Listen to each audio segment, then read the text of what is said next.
A graça e a paz do nosso Deus. Números, capítulo 14, versículo 11. Assim diz a palavra do Senhor. Disse o Senhor a Moisés: Até quando me provocarás este povo, e até quando não crerá em mim, a despeito de todos os sinais que fiz no meio deles? Não endureça o seu coração diante da fidelidade de Deus.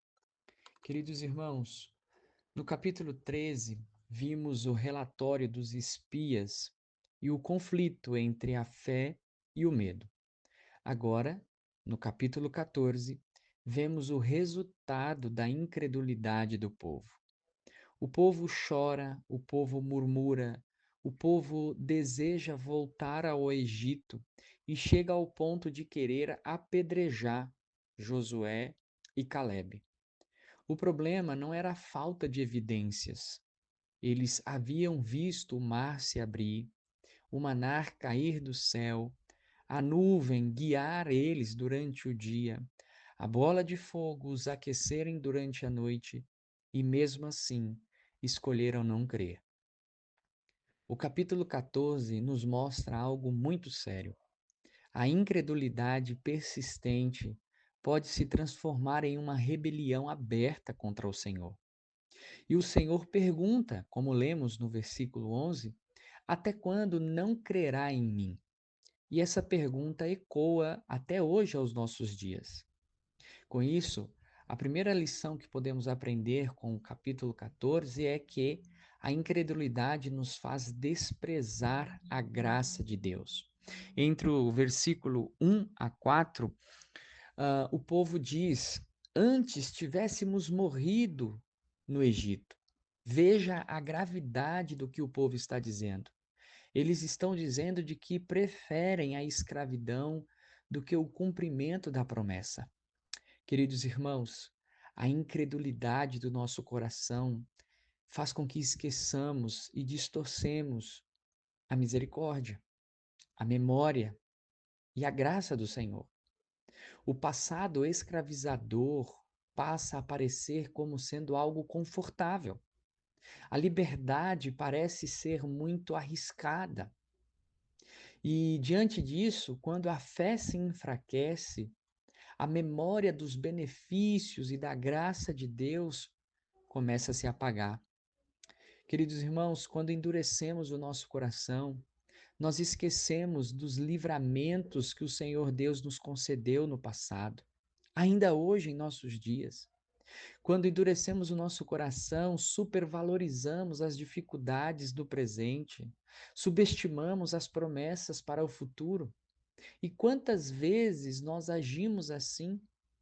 Portanto, meu irmão, a incredulidade não nasce da falta de provas, mas de quem se recusa a confiar na promessa de Deus. A segunda lição que aprendemos é de que a fé permanece firme, mesmo sobre oposição. Entre os versículos 5 a 10, Josué e Calebe rasgam as suas vestes ao verem o povo murmurar e pedir as coisas do passado. E eles declaram: Se o Senhor se agradar de nós, então nos fará entrar nessa terra. Observe que a confiança deles não está na força militar, não está no poder, na quantidade de homens, mas no favor de Deus. Eles reconhecem os desafios, eles sabem que vão enfrentar problemas, mas afirmam: o Senhor é conosco. Meus irmãos, a fé verdadeira não nega a realidade. Nós não podemos negar os desafios do nosso dia a dia, mas a interpreta à luz do caráter de Deus. Essa é a fé verdadeira. A fé verdadeira olha para os desafios do nosso dia a dia e os absorvem, interpretam à luz daquilo que Deus é. Haverá momentos em que permanecer fiel significará ficar quase que sozinho, sem ninguém ao seu redor. A maioria pode estar dominada pelo medo, a cultura pode pressionar, As circunstâncias podem assustar, mas a fé não pode ser definida pelo número de pessoas que aceitam, adeptos. Pelo contrário, a fé é definida pela confiança na palavra de Deus. A terceira lição que aprendemos é de que a incredulidade persistente pode trazer consequências, disciplinas. Entre os versículos 11 a 38, Deus anuncia o seu juízo por conta da incredulidade do povo. Aquela geração, o Senhor diz que não entraria na terra prometida. E é um dos momentos mais solenes da história de Israel. Moisés intercede, ele apela para o caráter de Deus, para a longanimidade, para a misericórdia, para a fidelidade. E Deus, por meio do seu amor, perdoa no sentido de não destruir imediatamente o povo, mas ele mantém a sua disciplina. Por causa disso, o povo vai caminhar por 40 anos no deserto.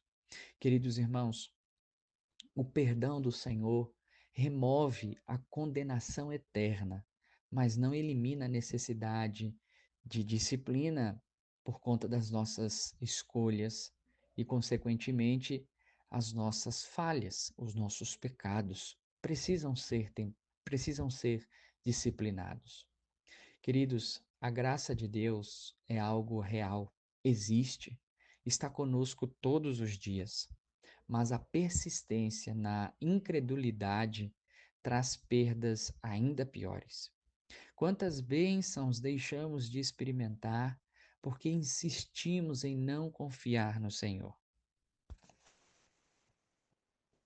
Com isso, meus irmãos, o coração endurecido paga um alto preço. O capítulo 14 é citado diretamente no Novo Testamento. O escritor aos Hebreus, no capítulo 3, do versículo 7 ao 19, usa esse episódio do capítulo 14 como advertência. E ele diz: Hoje, se ouvirdes a sua voz, não endureçais o vosso coração.